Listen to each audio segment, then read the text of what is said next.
Welcome to the NIOPA podcast, where we bring you authentic conversations with leaders, educators, and advocates who are working tirelessly to advance equity for multilingual learners across the nation.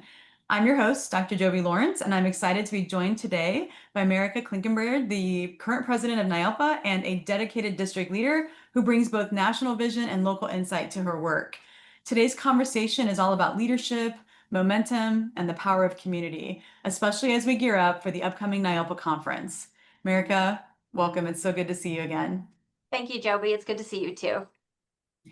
So, in your current role as president of NIALPA and also, wearing a hat as a district leader, how has your day-to-day work with multilingual learners shaped your priorities for leading NIALPA during your presidency?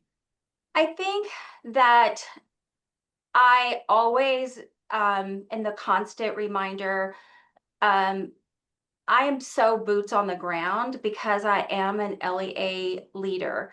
And, I am the director in a very large district, Mhm. but I do get with the students a lot. And I make that a point because I can't do my job if I'm not with the teachers in the classroom with the students. So as a director, I can be, with, senior leadership, I can be doing a lot of things, but I can also be sitting on the floor with a kindergartner who's eloping because they're afraid. And so I feel very privileged that I get to do and see all the things. And so, we talk and we do a lot of things and we talk a lot about policy. So I feel like I can bring a lot of reality and the actual faces of the students and experiences of the students to the work that we're doing and talking about. That's awesome. I love that. And, it is so important. I think it's just a great reminder for all of us who support education in our roles, no matter, to your point, whether we're a district leader, whether we are a community member, whether we're a state education agency, staff member or leader. It's just, when you are supporting, the magic that happens when students Mhm. and teachers are in the presence of content, you can't get too far away from the work and still really be able to provide the type of leadership you're talking about. So I love that this is a great reminder for all of us to get into our schools, get into the classrooms, volunteer, make sure that you always have some face time with teachers and students and leaders in our schools. And I love that as a great reminder to kick off our conversation today around just, the great work that NIALPA is doing and how you're leading that work. So thinking about the goals you have for NIALPA this year, both as president and just as, a member of the organization, how do those goals reflect the needs of educators and leaders in the field right now, since you are so close to the work and boots on the ground? Well, they're not my goals. When you're president of NALPA, you're still part of a larger Mhm. system. And so, I'm very honored to be in the role of president, but it's not my rules, right? And so it is, I help lead what is collective decision. And we have a mission and we have, we have our NALPA goals. We are the voice of L's. And so we follow our strategic plan. We have all of our committees and all of our committee work. And so sometimes I am the voice of that work, or I am the representative of that work at different entities, but they're certainly not my vision or my goals.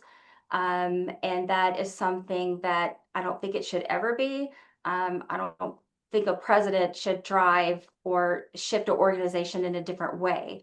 I definitely want to lend my lens as an LEA director to the work and in the spaces that I'm in, but that's always been welcomed. I just think that I'm able to offer that in more places than I was before. Mhm. So what are a few of the goals for NIALPA this year, and how do those goals reflect the needs of educators and leaders in the field right now? I think our goals are just to gather in the field what is most needed. And as you know, it's a challenge in and of itself with the current changes. And be more visionary rather than reactionary. And I guess going back to your first question, that has really been my push. Instead of being reactionary to things that are happening, let's be visionary and start putting tools and resources out there so that we are already have some things ready. I know our advocacy committee is putting forth a lot of webinar series on how to be advocates and champions for students and districts out there. So that's a lot of good work. That's very proactive and visionary. We just recently, I know you were there, had a great collaboration with WIDA where we had a policy meeting with state leaders. That's very visionary so that we are out there going forward and thinking what we can do ahead of things instead of just reacting to what's happening. Yeah.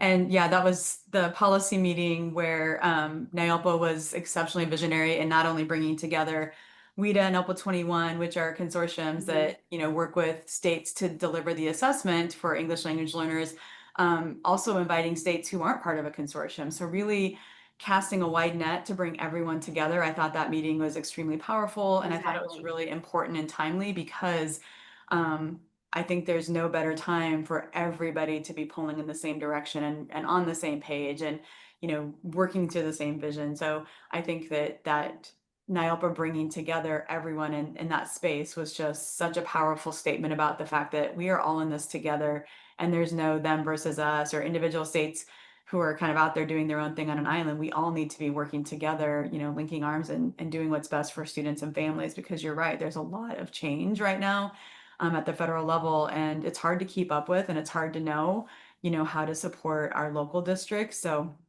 I was just really impressed with that, and being able to work closely with NIALPA to be able to help plan that was really just an honor for ALPA 21 and for Rita to be able to be um, co-facilitators of that meeting with NIALPA. So thank you so much Exactly. for Yeah, inviting all of us and all supporting through that it work. was WIDA, Alpha 21, and NALPA. We all work together, and like you said, that's very visionary for all of us to come together and work It is. together to see what we can start doing tomorrow, you know? Yeah. It might be the first, I mean, I can't speak for sure, but I think it might be one of the first meetings where we really did all come together in Mhm, that type of synergy, right? Like to work together mhm. on that meeting. So just a huge shout out to Nyalpa for bringing that together and for the powerful conversations. I've heard such great feedback across, the country from folks who attended. So I'm looking forward to more of that. But speaking of that, we do have some additional opportunities just around the Yes. corner. One of those is the annual NIALPA conference. When you think about the conference that's coming up, what are you most excited about this year? Are there any sessions or speakers or themes that you're especially looking forward to? So, you say conference, I say family reunion. That's what the NALPA conference Yeah, is to me. We're kind of yeah, like the boutique conference. That's what I love about the NALPA conference. yeah. I love all conferences, Mm, and but the NALPA conference is we're big enough that I think we cover so much, but we're still small enough that you see and get to talk to everyone there. I can't tell you how many conferences I walked away from, and then later I found out you were there. I didn't even see you. I didn't even get to talk to you. And it's such a missed opportunity, but you don't have that at the NELPA conference. mhm. And so, yes, I'm very excited about it. It's in Chicago this year, which for me, being in Missouri, is one flight. That's it. I never get direct flights anywhere. So selfishly, very happy about that. And it is February. Is it second? I wrote the dates down. There's a lot happening in February, February Mhm. 9th through 10th. Awesome. And what is different for us this year, Joby, is usually we kind of start with a half a day and then a full day, but this year it's 2 full days. So we're Oh, very excited great. about that. Yes, we're very excited about that. The theme this year is built to last, Mhm. creating durable support systems for multilingual learners. That's awesome. I love that theme, and it's like we said earlier, just such a timely thing with, everything going on, just to really start thinking about systems that, can withstand changes that happen, whether it's at state level or federal level. What can we do to build those systems so that they can outlive, administrations and policies and all the things because our students deserve those types of systems. So thanks for sharing that.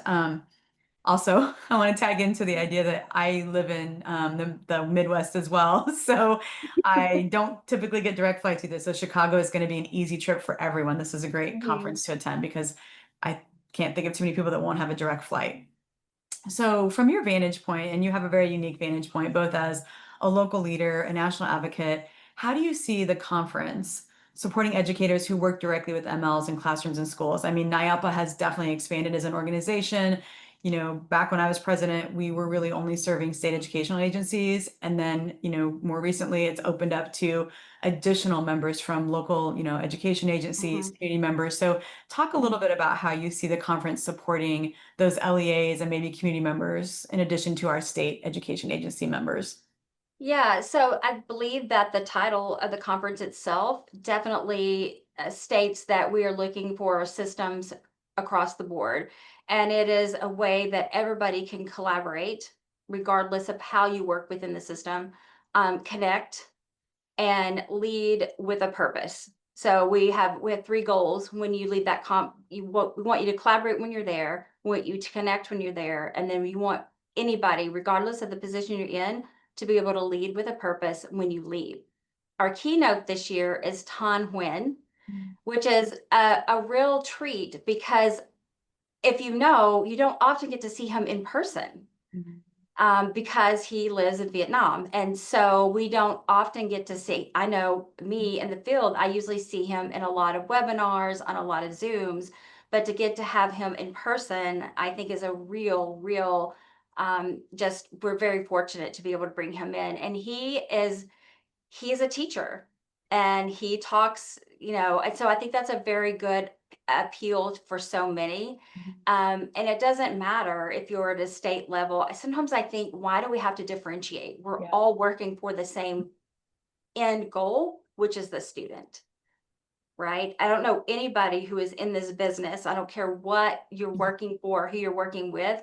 If our end goal and purpose is not success for that multilingual learner, then we're not in this business. Yeah. So sometimes, I don't think there's a need to differentiate between SEA and LEA because that's what we're all here for. Yeah, that's a really good point. So, um, do you know what his keynote is going to focus on? Can you give a little tiny sneak peek for the audience who's now have their I don't interest piqued have about it? it. Okay. I don't have Okay. it. No, Okay, then no.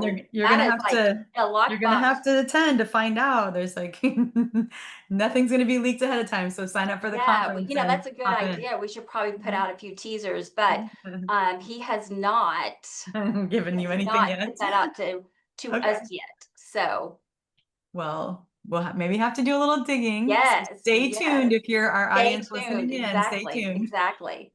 He So will not as disappoint, I know that. yeah, yeah, that's for sure. That's for sure. So um when you think about just a message of hope that you would like to share with NIALPA members, especially those who might be on the fence about attending the conference or maybe just thinking about getting more involved but not really sure like how they could support NIALPA, what's a message that you'd like to share?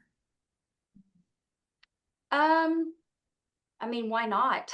Mhm.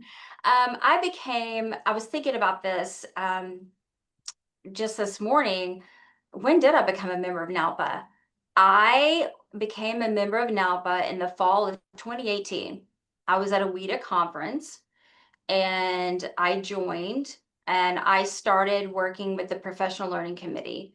And I mean, I was always very involved with NALPA, but that was by choice. And Mhm. my first NALPA conference was the one that happened in 2019 because it was in February. And I've gone to one ever since. And that's why I loved it, was because I met so many people and I couldn't believe I was sitting around so many people that at that time I was on my doctoral journey, that I Mhm. was citing in my paper, and I couldn't believe it. I do think that expansion to, opening it up Mhm, from the SEA level to LEAs and community members has just been such a powerful and just really welcomed mhm, opportunity for so many people who, didn't have yeah. access to NIALPA before. So I love that story. And I love, again, just your message of, why not? Like, what's stopping anyone from getting more Well, involved? exactly, and we are for program leaders. right? And so you Yeah. can be a leader in whatever capacity you're in. Yep. Leadership is a mindset.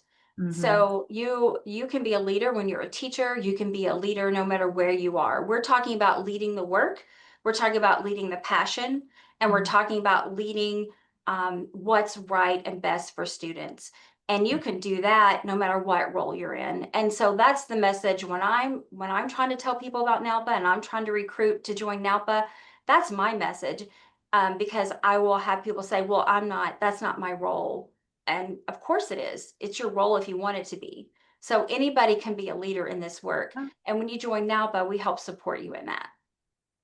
I love that. And that's such a great message to leave our listeners and our viewers with today. So I just want to thank you, Merica, for sharing your leadership perspective and your just passion and excitement with us today.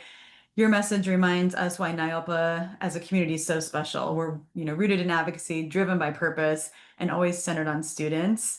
And to our listeners and viewers, we hope to see you at the upcoming NIOPA conference. Be sure to register at www.nialpa.org and join the movement to improve outcomes for multilingual learners. Until next time, keep leading, learning, and advocating. Thank you.